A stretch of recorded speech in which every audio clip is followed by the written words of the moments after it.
শুরুতেই থাকছে সংবাদ শিরোনাম। সাভারে ডিবি পুলিশের অভিযানে ৩ ছিনতাইকারী গ্রেপ্তার। মোহাম্মদ রবিউল ইসলাম সিয়াম, সাভার, ঢাকা প্রতিনিধির পাঠানো তথ্যচিত্রে থাকছে বিস্তারিত। সঠিক সংবাদ, সচ্ছল বার্তা। ডেইলি দেশবার্তানিউজ.com। ঢাকার সাভারে বিশেষ অভিযান চালিয়ে পেশাদার ছিনতাইকারী দলের ৩ সদস্যকে গ্রেপ্তার করেছে ঢাকা জেলা গোয়েন্দা পুলিশ, ডিবি উত্তর। পুলিশ সূত্রে জানা যায়, ২৩ মে রাত ৯টা ৩০ সাভার মডেল থানার নিউ মার্কেট এলাকায় অভিযান চালিয়ে জালাল ৪০, বাদশা মিয়া ২৭ ও জাকির হোসেনকে গ্রেপ্তার করা হয়।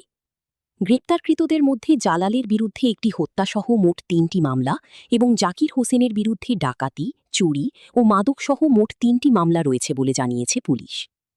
ধৃত আসামিদের বিরুদ্ধে আইনগত ব্যবস্থা গ্রহণ করে অন্যান্য মামলায় গ্রেপ্তার দেখিয়ে আদালতে প্রেরণ করা হয়েছে।